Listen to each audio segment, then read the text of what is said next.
Hello everyone. I'm putting this bucket of composted wood chips into this hole. It's about shovel deep.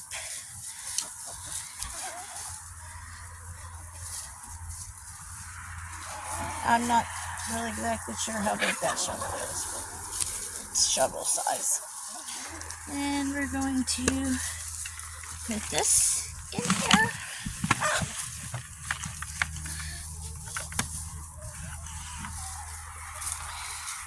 And ta-ta! That is full. Just smear it around a little bit.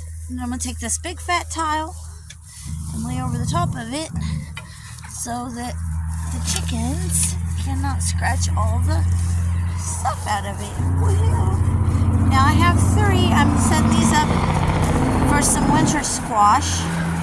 I'm hoping to move my whole garden over here, or most of it over here this year. We're going to see about this.